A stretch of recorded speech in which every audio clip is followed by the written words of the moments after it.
Hey guys, what's up? It's Matt. Welcome back to Just for Fun. Today we're going to play something that leads a little more toward the competitive side of things. And it's not a complete list, but it's pretty decent. And this is Gifts Rights in Modern. Uh, Gifts Ungiven is an absurd card. This is like a really powerful card. It can be a tutor for 4 spells in the right deck, or in our deck it can be instant speed, set up the wind. So it's a one, kind of like a 1 card combo, right, in this deck. So to best take advantage of Gifts Ungiven, I've set it up in an Esper control shell. Okay, so here's how that looks. We use things like Path to Exile, Wall of Omens, Lingering Souls, Mana Leak, Remand, to control the Inquisition, to control the board until we can safely cast a Gifts Ungiven. Usually at opponent's end of turn, and if necessary with counter backup. Once we do that, we can place an Unburial, or we'll choose. See now, okay, let me just explain this real quick about this card because it's a really confusing card, but it says search your library for up to 4 cards with different names and reveal them. Opponent chooses 2, and those 2 go in the graveyard, and the rest go in your hand. So in a sense, he chooses which 2 go in the yard and which 2 go in your hand. Now, if you only choose 2 cards, he has to put them both in the graveyard. So if one of your cards is Unburial Rights, it has to go in the graveyard, which you can cast it from the graveyard. Alright? And the other is going to be one of your fatties. So there are 3 fatties in this deck that can be reanimated with Unburial Rights, and here are the choices and why. Okay, so Elish Norn is a great way to shut down certain decks. Elish Norn flat out beats things like Zoo, Affinity, Splinter Twin, Delver to a large extent. There are a lot of decks where this is really gonna Elves, right? You land this against Elves, they're just dead, right? So, pretty sick card. Kind of hard for a lot of decks to beat. So, the only restrictiveness of this card is that it costs 7 mana, and you're getting around that with the Unburial Rights. Iona, right? This card basically stops any monocolor deck or any deck that doesn't have both black and white.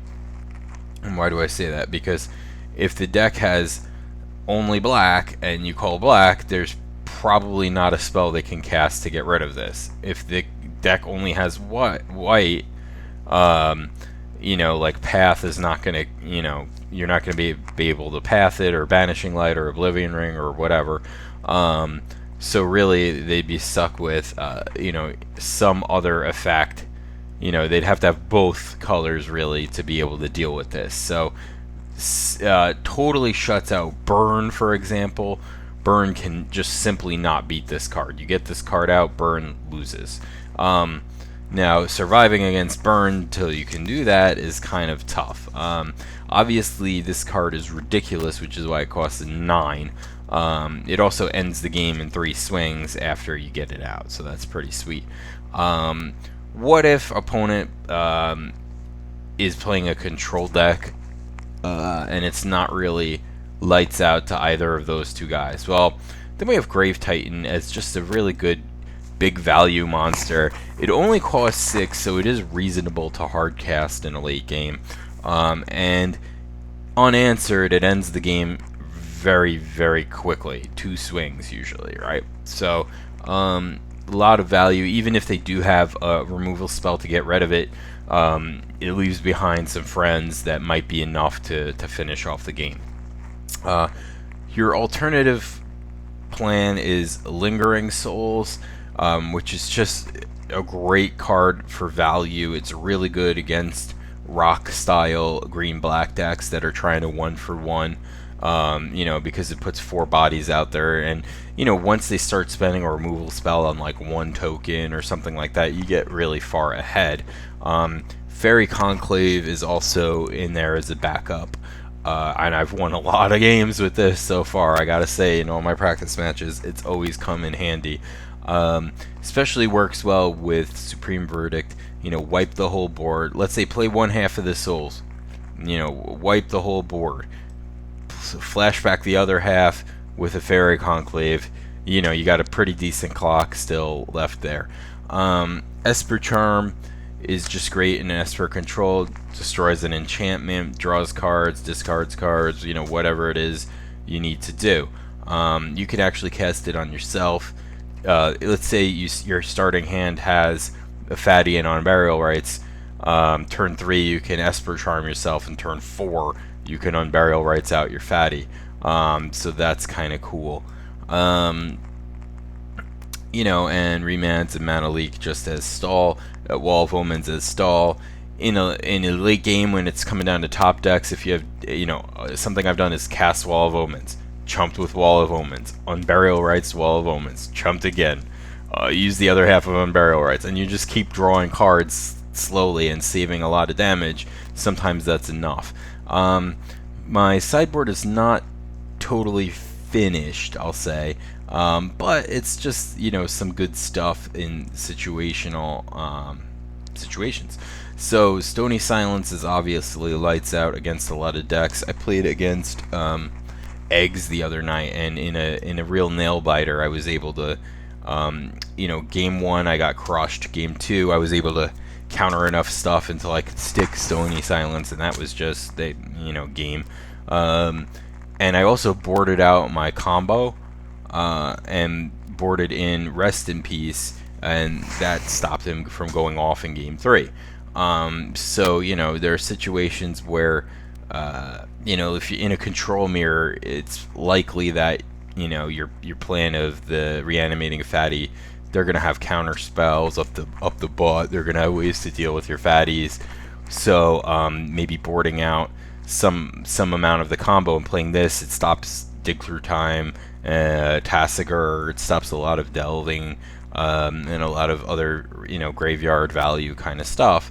Jace is another thing you could board in against control deck, maybe as just a card advantage engine to try to help you draw more stuff. Dispel, obviously, there in matchups like I was playing against blue-red green twin last night, and boarding in Dispel made that match a lot easier. A couple more verdicts against decks that Verdict is good against. Firewalkers against Burn and Zoo. You know, those are not the best matchups. I would also probably board in like 2 of these against Delver type deck, like Grixis Delver, because they have a really hard time getting rid of it. So at least it can stall for a while until you're you know, able to get around it. So I think there's a lot of good interactions in the deck. You'll see a lot of fun play, and you know, for example, interesting plays. Path to exiling your own Lingering Soul to get a rampant growth is sometimes worth it, because you're only using 1/4 of this card, you know, to get another land in play. Also not too bad pathing your own wall if the wall is useless.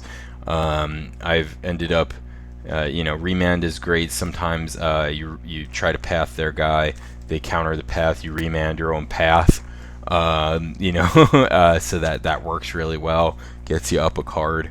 There's a lot of cool things you can do. Go for the Throat is just a backup removal spell, you know, for, you know, it's like 5th path basically. I guess Murderous Cut could be better.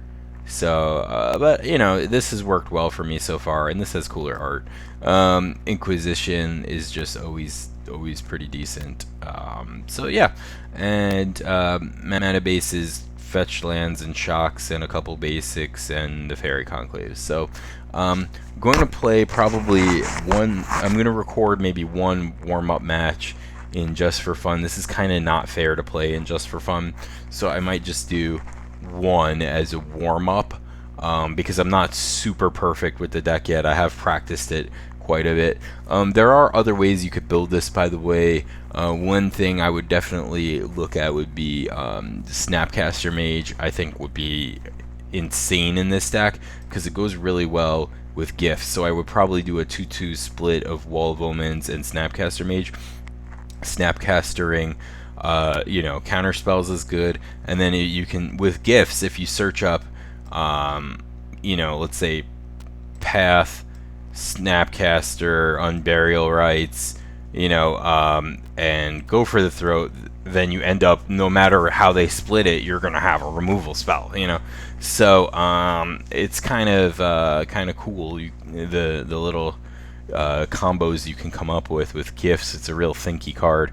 This deck though is less thinky, more one rights, one fatty, you know. And sometimes if you're shut out of that, I have, you know, just fetched a soul, you know, gifts for lingering souls for value. I mean, you know, do what you got to do, right? All right, man. Let's give it a shot.